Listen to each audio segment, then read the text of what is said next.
Ethicon Circular Stapler. The Ethicon Circular Stapler is used throughout the alimentary tract for end-to-end, end-to-side, and side-to-side anastomoses. It is available in 4 sizes for proper matching to the diameter of the lumen. Steps for use. Open the device by turning the adjusting knob counterclockwise until the anvil shaft is fully exposed.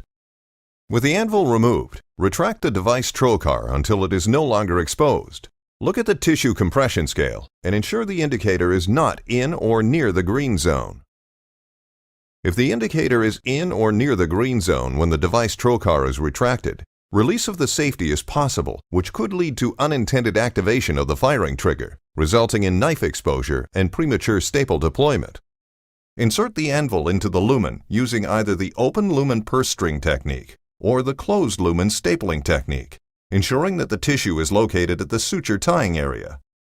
With the anvil removed and the device trocar retracted until it is no longer exposed, insert the device so it fits snugly against the distal transection site. Fully extend the device trocar and pierce the distal transection site with the trocar by rotating the adjusting knob counterclockwise. Continue to extend the trocar until the orange band is visible. During device insertion, ensure the safety remains in the locked position to prevent premature staple deployment. Attach the anvil to the extended trocar. Do not clamp across or grip the locking springs when attempting to reattach the anvil. Close the device by rotating the adjusting knob clockwise. As the device closes, it is important to ensure the tissue remains in the proper orientation and no extraneous tissue is included. Tissue thickness may vary, even within a single patient's GI tract. That's why Ethicon circular staplers are designed to provide flexibility for use with different tissue thicknesses. As the tissue is being compressed, you will start to feel resistance in the adjusting knob. Continue to turn the adjusting knob slowly until appropriate tissue resistance is felt for a secure anastomosis.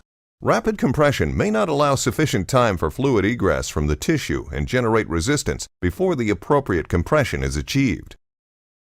Wait 15 seconds to allow for adequate tissue compression and adjust if needed to maintain appropriate tissue resistance.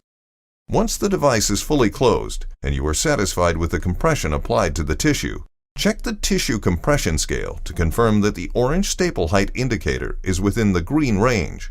The device will form staples at the height matching the compression applied during closure. If the indicator is not in the green range when fully compressed, the tissue thickness exceeds the indicated range of the stapler.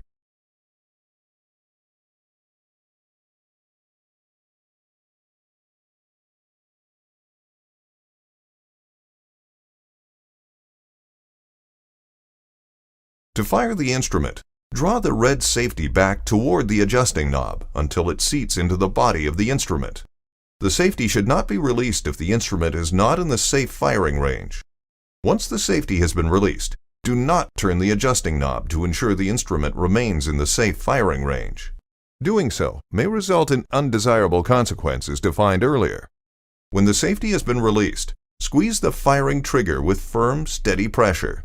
Fire the instrument in one continuous stroke until the firing trigger touches the device body.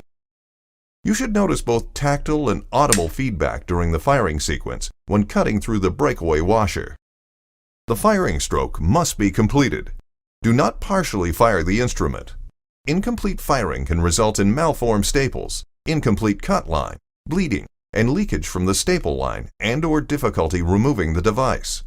Ensure that the firing trigger is squeezed until it touches the handle to ensure proper staple formation and cutting of tissue. To safely release the device from the newly formed anastomosis, return the red safety to the lock position to prevent unintended knife exposure and damage to the anastomosis, and turn the adjusting knob counterclockwise for 2 complete revolutions, 360 degrees times 2.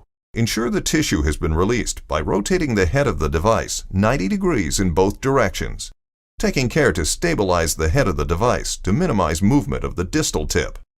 Remove the device by gently pulling it out while simultaneously rotating.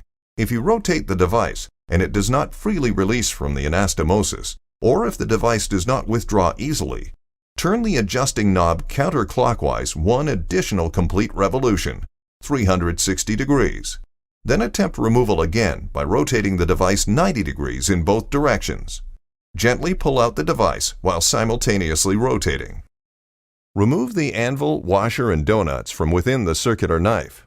Examine the integrity of the donuts, which should be intact and include all tissue layers. Carefully check the anastomosis for leakage, and by your own technique, make appropriate repairs. Key takeaways. Adjust the device slowly until appropriate tissue resistance is felt for a secure anastomosis. Wait 15 seconds to allow for adequate tissue compression, and readjust if needed to maintain appropriate tissue resistance.